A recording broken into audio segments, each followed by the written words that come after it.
ប្រពន្ធឲ្យលឺថាញ៉ាំប៊ូអាយុវែងតើអូនចង់ញ៉ាំប៊ូដើម្បីរស់បានយូរទេអត់ទេញ៉ាំប៊ូធ្វើឲ្យឈឺពោះញ៉ាំបាយមិនឆ្ងាញ់ទេបងគិតថាញ៉ាំទៅស្រួលខ្លួនតែក៏មាននំប៉ាវប៊ូឆ្ងាញ់ដែរអូននិយាយលេងតើឪពុកបើមិនបានញ៉ាំនំទេគាត់មិនសប្បាយចិត្តទេបងស្រីខាងនោះមានលក់នំខេកប៊ូស្នូសណ្តែកក្រហមមិនផ្អែមពេកទេគេកំពុងដណ្ដើមគ្នាទិញពូក៏មកទិញដែរមែនទេត្រូវហើយឪពុកចូលចិត្តញ៉ាំនំឃើញគេថាឆ្ងាញ់ក៏ទិញឲ្យគាត់ឥឡូវចែកឲ្យគេឲ្យញ៉ាំខ្លះដែរខ្ញុំប្រាប់រឿងឲ្យគេញ៉ាំទៀតចិត្តល្អមែនទែនរឿងចំណេញអីនេះតាអ្នកកំពុងត្រឡប់មកវិញហើយឆាស្អីទៅខ្ញុំឆាឲ្យអ្នកត្រសក់ប៉ុន្មានផ្លែនៅក្នុងផ្ទះបាយហូបមិនកាទេវាលឿងអស់ហើយត្រសក់ស្អីទុនអស់ហើយខ្ញុំប្រាំងបន្លែប្រៃជាមួយសាច់គោថ្ងៃក្រោយចាំត្រាំស្រាបន្លែប្រៃតោះបងប្អូនខ្ញុំទៅផឹកតែហើយបន្តិចទៀតយកស្លឹកបន្លែនឹងទៅឆាមិនព្រមធ្វើការសោះតោះយើងទៅធ្វើការវិញការងារច្រើនណាស់យឺតធ្វើការឲ្យហើយមើលចាស់បងប្អូនអើយថ្ងៃនេះខ្ញុំធ្វើគុយទាវមួយតូនិងនំប៉ាវបន្លែហូបបាយអស់រលីងតោះទៅមើលទាំងអស់គ្នានេះជាទីដែលអ្នកចិត្តខាងឲ្យមកជំរាបសួរនិងកោះរោមចេញឲ្យជ្រះស្អាតល្អដាក់ត្រាំក្នុងទឹកត្រជាក់ប្រហែល3ទៅ5នាទីរួចលាងសម្អាតវាម្ដងទៀតលាងស្អាតហើយបិទស្លាបវាគៀបភ្ជាប់គ្នារួចយកឈើមកដោតក្រវ៉ាត់ជាប់បន្ទាប់មកដាក់ចូលឆ្នាំងទឹកត្រជាក់ថែមស្រះនិងខ្ញីចូលដើម្បីបាត់ក្លិនឆ្អាសពេលទឹកពុះស្រង់យកពុះចេញឲ្យអស់រួចលាងសម្អាតឲ្យស្អាតលាងស្អាតហើយយកទៅស្ងោរបន្តរហូតដល់សាច់ទីឆ្អិនល្អបើខ្ទះមួយទៀតដាក់ម្ទេសបង្គាក្រៀមនិងខ្ទឹមបំពងឲ្យឈ្ងុយជំរាបសួរអ្នកទាំងអស់គ្នាខ្ញុំឲ្យមកញ៉ាំមកទីហិរជូអែមទាំងអស់ស្រីធម្មតាឃើញអ្នកទាំងអស់គ្នាអ្វីដែលប្លែកសម្រាប់អ្នកនៅកន្លែងយើងខ្ទឹមសបុកភាគច្រើនគេប្រើចានសេរ៉ាមិចឬបែបនេះធ្វើឲ្យអ្នកហូបមិនដឹងរសជាតិសរសៃដាំរបស់វាឡើយប្រសិនបើអ្នកធ្លាប់ហូបសរសៃខ្ទឹមសគឺវាឆ្ងាញ់ដូចសាច់អញ្ចឹងបុកចិត្តសពហើយប្រមូលវាឡើងមកត្រូវប្រើឆ្នាំងដីបុកណានេះទើបជាប្រលឹងនៃម្ហូបបើគ្មានឆ្នាំងដីយកមកបុកកិនធម្មតាក៏បានតែហើយបន្ថែមស្លឹកខ្ទឹមនិងម្ទេសផ្លោកបន្តិច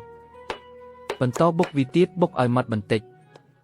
បុកឲ្យបានប្រហែលប៉ុណ្ណេះគឺល្មមហើយបន្តចាក់ទឹកចូលក្នុងចានប្រហែលប៉ុណ្ណេះគឺអាចដួសចេញបានហើយបងប្អូនទាំងអស់គ្នាខ្ញុំធ្វើម្ហូបឆ្ងាញ់ជូនអ្នកទាំងអស់គ្នារាល់ថ្ងៃអរគុណសម្រាប់ការកំដរនិងការគាំទ្ររបស់អ្នកទាំងអស់គ្នាសង្ឃឹមថានឹងបន្តគាំទ្រខ្ញុំម្ហូបដែលខ្ញុំធ្វើសូមជួយចុច like និងរក្សាអ្នកទាំងអស់គ្នាសប្បាយចិត្តរាល់ថ្ងៃហូបអីក៏មិនថត់ដែរអរគុណច្រើនត្រូវបានចាក់តម្រង់អ្នកទាំងអស់គ្នាអាចថតអេក្រង់ទុកបានខ្ញុំបានសរសេរទុកទាំងអស់ហើយរវាងទឹកនិងទឹកស៊ីអ៊ីវគឺ1/5រំងាស់ប្រហែល15នាទីរួចស្រង់កាក់ចេញ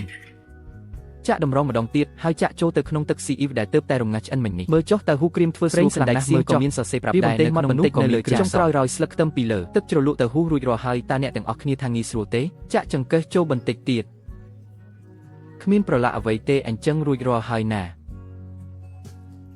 ថ្ងៃនេះមនុស្សច្រើនអញ្ចឹងខ្ញុំមិនកាត់សាច់ជ្រូកស្ងោរជាដុំធំឲ្យទេណាត្រូវកាត់តូចបន្តិចញ៉ាំបណ្ដាបានយូរកាត់ស្ដាងទន់ញ៉ាំបណ្ដាបែបនេះមិនប៉ះពាល់ធ្មេញទេអាឡូតើហ៊ូខ្ញុំរួចរាល់ឡើងទៅញ៉ាំបាយជាមួយលោកទិញម្ហូបមកច្រើនណាស់ញ៉ាំឲ្យច្រើនទៅមកញ៉ាំនំស្អិតនេះទៅផ្អែមស្អិតឆ្ងាញ់ណាស់មានស្ករត្នោតលីសណ្តែកដីទៀតទោះបីជាសកលលោកធំទូលាយយ៉ាងណាក៏ដោយប្រញាប់ឡើងស្រាឆ្នាំ97របស់អ្នកមកដល់ហើយញ៉ាំសាមិញបន្តិចហើយធ្វើសាច់ជ្រូក3ជាន់ហើយស្រានេះគឺស្រាចាស់ឆ្នាំ97អ្នករាល់គ្នាញ៉ាំទៅញ៉ាំឲ្យច្រើនអូយរវល់ខ្លាំងណាស់ប្រញាប់ឡើងយើងមានទឹកម្ទេសញ៉ាំទៀតហើយសាច់ជ្រូក3ជាន់ត្រូវតែញ៉ាំដុំធំបែបនេះទាំងនេះញ៉ាំជាមួយសាច់ដុំធំស្រួយល្អណាស់ចូលឆ្នាំមកញ៉ាំយំភ្លេងស្ដ៏ធំរបស់គ្រួសារយើងល្ងងមែនជ្រលក់ញ៉ាំបែបនេះទើបឆ្ងាញ់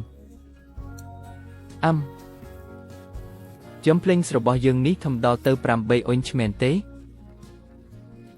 មកញ៉ាំទាំងអស់គ្នាពិតជាឈ្ងុយឆ្ងាញ់ខ្លាំងណាស់